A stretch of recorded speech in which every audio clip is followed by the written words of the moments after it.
দুই হাতের মুষ্টির ভিতরে যদি আপনি পানি রাখেন, এই পানিগুলো কিয়ামত করে, এই পানি যতক্ষণ পর্যন্ত আপনি শক্তিশালী করে ধরে রেখেছেন, একটা একটা করে শেষ হতে হাতের মুঠির ভিতরে কোনো পানি আর থাকবে না, কিয়ামত করে চলে যাবে।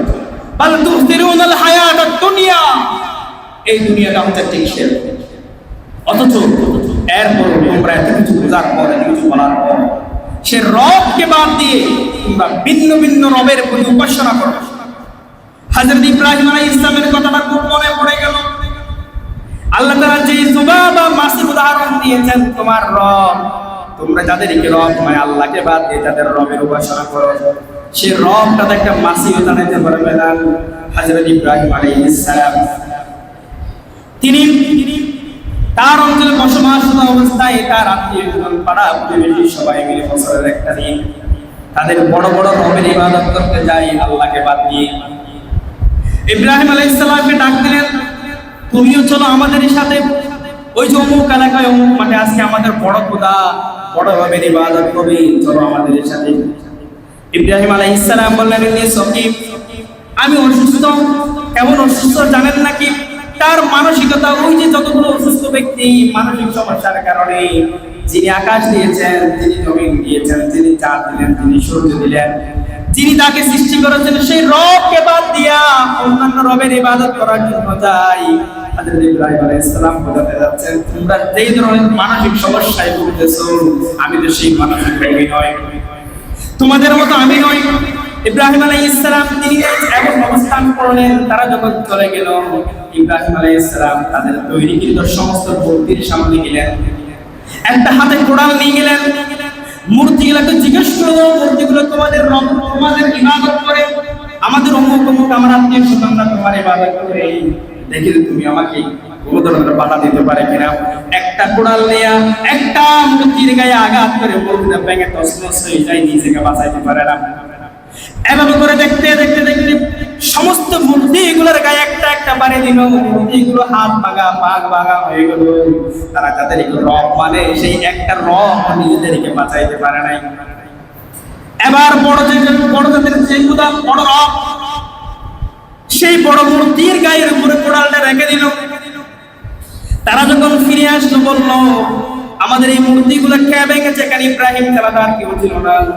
ইব্রাহিম আলাইহিস সালাম আবার সুন্দর জবাব দিচ্ছেন, তোমরা যাদেরকে যেই সমস্ত তোমরা উপাসনা মনে করো, রব মনে করো, তাদের ইবাদত করো, তাদের কাছে জিজ্ঞেস করো, তোমাদের বড় রবকে জিজ্ঞেস করো, বড় রবের খানের মধ্যে কোড়াল আছে, তোমাদের বড় রব ছোট ছোট সমস্ত রবগুলোকে সে মেরে ফেলেছে।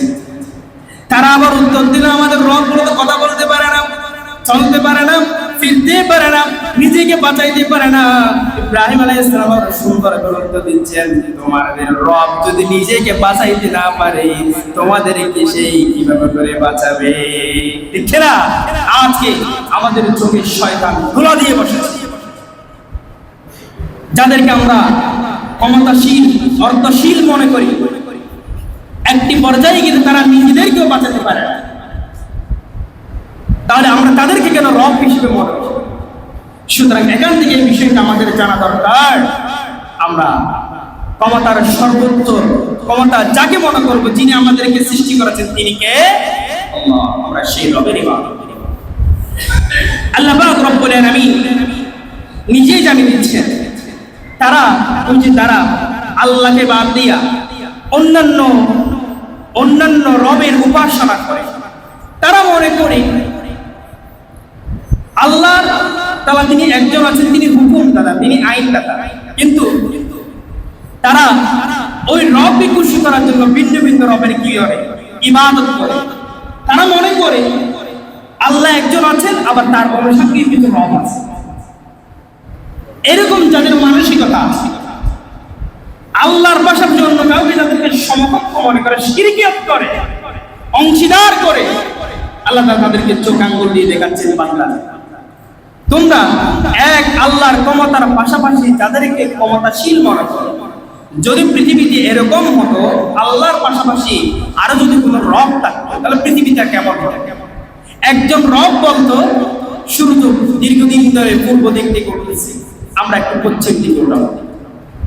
যদি রব তোমরা যে একজন রবের অধিক রব মনে করছো, যদি এরকম হতো পৃথিবীটা ব্যাঙে তছনছ হয়ে যেত, ঝগড়া শুরু হয়ে যেত। এই গ্রাম মোল্লার কোনো বানানো কথা নয়, আল্লাহ পাক রব্বুল আলামিন সেই কথাটা কোরআনুল কারীমের ভিতরে দলিল হিসেবে দিয়ে যাচ্ছেন। কোরআনুল কারীমের 21 নম্বর সূরা সূরাতুল আম্বিয়ার 22 নম্বর আয়াত আল্লাহ সুবহানাহু ওয়া তাআলা বলছেন, লাউ কানা ফীহিমা আলিহাতুন ইল্লাল্লাহু লাফাসাদাতা ফাসুবহানাল্লাহি রাব্বিল আরশি আম্মা ইয়াসিফুন। আল্লাহ তাআলা নিজে জানিয়ে দিচ্ছেন, তোমরা তো মনে করেছো আল্লাহর পাশাপাশি অন্য কাউকে তোমরা সমকক্ষ মনে করো, অংশীদার করো, তাদেরকে অংশীদার হিসেবে নিয়ে যাও। আল্লাহ তাআলা বলেছেন, লাউ কানা ফীহিমা আলিহাতুন ইল্লাল্লাহ, যদি আল্লাহ এক, আল্লাহ ছাড়া যদি আর কোন রব যদি থাকতো লাফাসাদাতা, এখানে মারামারি হয়ে যেত। একজন বলতো সূর্য পূর্ব দিকে উঠবে, আরেকজন বলতো পশ্চিম দিকে উঠবে, একজন বলবে এদিকে উঠবে, আরেকজন বলবে এদিকে উঠবে, মারামারি হতো, ঝগড়া হতো। আল্লাহ তাআলা বলছেন যে এখানে তো কোনো ঝগড়া নাই, মারামারি নাই, ফাসাদ নাই, কিয়ামত পর্যন্ত সূর্য যেদিক থেকে উঠবে সেদিক থেকে উঠতে থাকবে। তাহলে এটা দ্বারা কি তোমরা বুঝতে পারতেছো? তোমরা যে সমস্ত কথাগুলো বলো, সুবহানাল্লাহি রাব্বিল আরশি আম্মা ইয়াসিফুন, যে সমস্ত মন গড়া থিওরি মতবাদ তোমরা আবিষ্কার করেছো, কথাগুলো বলেছো, সমস্ত কিছু থেকে সে আল্লাহ তাআলা পবিত্র। জোরে সুবহানাল্লাহ। তাহলে এক রব, এক আল্লাহ।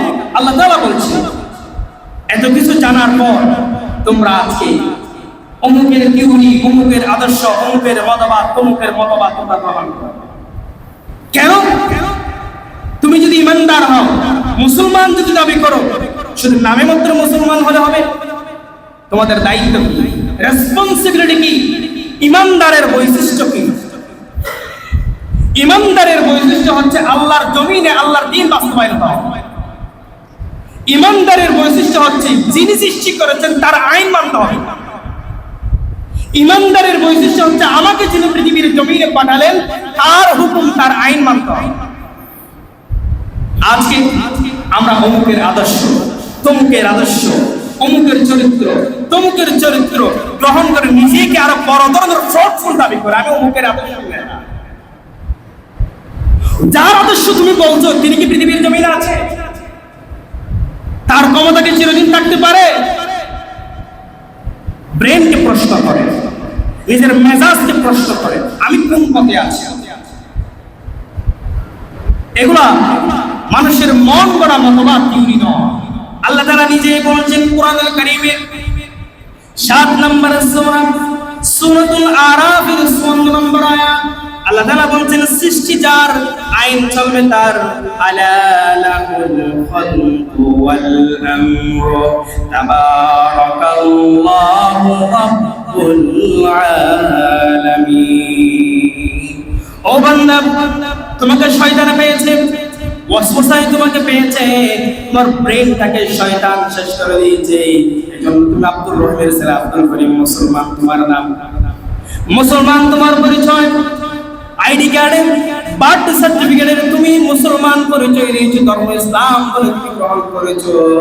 অথচ তুমি নিজের মন গড়া মতবাদ, তোমার আদর্শ, তোমার আদর্শ, তোমার হুকুম তোমরা মানো। অথচ আল্লাহ তাআলা বলেছেন, আলা লাহুল খালকু ওয়াল আমরু, আমি যা সৃষ্টি করেছি সমস্ত সৃষ্টিগুলো ওয়াল আমরু আমার একচ্ছত্র মালিকা মনে করবে। আমার হুকুম যা আছে বান্দার দায়িত্ব হচ্ছে সেই হুকুম মানা। বান্দার রেসপন্সিবিলিটি হলো, ইমানদারের বৈশিষ্ট্য হলো যেই রব তাকে সৃষ্টি করেছে সেই রবের আদেশ, সেই রবের হুকুম বান্দাকে পালন করতে হবে। তাহলে আমরা বুঝবো কোরআন কি বলে, হাদিস কি বলে, ইসলাম কি বলে, আমি সেই পথে চলি কিনা। তখন আমরা ইসলামের পথে দৌড়াবো যদি আমার ব্রেনে সেই কাজ করে। অথচ আজকে আমরা সেই কথাগুলো বাদ দিয়ে, সেই আদর্শগুলো বাদ দিয়ে আমরা নিজেদের মন গড়া থিওরি মতবাদ আমরা চলার চেষ্টা করি। আসুন কোরআনে আমরা কোরআনের আমরা যদি ভিতরে ডুব দিতে পারি, আমাদের নিজেদের বৈশিষ্ট্যগুলো আমরা